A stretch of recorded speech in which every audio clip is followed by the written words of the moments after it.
Ketika penghasilan seorang istri itu lebih besar daripada suami, maka harus bagaimana cara menyikapinya? Seperti pertanyaan yang datangnya dari Mas Herman, ya, kita bacakan bersama. Assalamualaikum Kang, aku Herman dari Tegal. Assalamualaikum Tegal. Kalau penghasilan istri 3 kali lipat dari aku tuh bagaimana ya Kang cara nyikapinnya?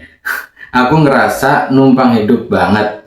Baik, pertanyaan ini kalau kita tidak bahas ada 2 bahaya yang mengintai. Bahaya yang pertama, suami merasa minder, sedangkan yang kedua, suami merasa tidak dipakai lagi oleh istri dalam rumah tangga. Naudzubillah min dzalik. Jadi, zaman sekarang banyak sekali karir perempuan itu yang melejit. Ada yang jualan online-nya itu mampu menghasilkan miliaran, ada yang mampu menjabat sebagai manajer, sebagai ini, itu banyak banget. Sedangkan penghasilan dari suaminya itu biasa-biasa saja. Sebenarnya bukan permasalahan dalam penghasilan istri itu lebih banyak ataupun suami lebih sedikit. Bukan pada seperti itu.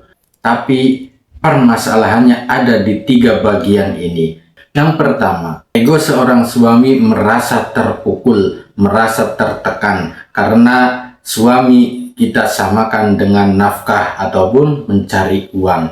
Ketika suami tidak bisa memberikan nafkah, maka hancurlah harga diri seorang suami. Bahaya yang kedua atau bab yang kedua, istri merasa capek, harus ngurus kerjaan di kantor, ngurus usaha online-nya, ngurus suami, ngurus duit di rumah. Jadi istri sudah merasa lelah batin dan lelah fisik juga. Maka bahaya yang ketiga ini munculnya dari iblis. Setelah keduanya sudah merasakan lelah, iblis datang dengan lemah lembut membisikkan, "Hei," gitu ya.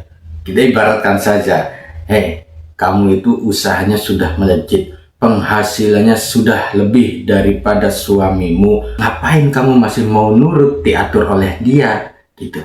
Ngapain masih mau nurut? Ngapain masih mau taat? Toh kamu itu lebih hebat kok. Nah, ini yang lebih bahaya. Bisikan yang seperti ini sudah hampir 60, di atas 60 malah. 70% seorang suami merasa seperti itu. Mudah-mudahan ada sedikit manfaat untuk Mas Herman di Tegal ya, bahwa yang perlu diketahui, rezeki itu datangnya bukan dari suami atau datangnya bukan dari seorang istri yang penghasilannya itu di atas rata-rata, boleh jadi ya. Tapi rezeki itu datangnya dari Allah yang dititipkan lewat istri atau suami. Itu yang harus dikasih Jadi tugas Mas Herman dengan istri, jadilah bendahara Allah. Ketika sudah menjadi bendaharanya Allah, harus amanah. Ketika amanah, insya Allah keluarga sakinah, mawaddah, warahmah. Itu ya Mas Herman. Kesimpulannya, ketika istri penghasilannya lebih besar dari suami, maka bersyukurlah kalian wahai suami ataupun istri, harus bersyukur, alhamdulillah. Tetapi di dalam rumah, tanggung jawab seorang suami yaitu memberikan arahan yang sesuai syariat Islam, maka itu tidak bisa dibeli dengan uang. Jadi bagaimana caranya? Mudah-mudahan diterima, ataupun yang lain barangkali ada yang sama hampir mirip dengan kejadian Mas Herman, kita bedah di video selanjutnya bareng-bareng.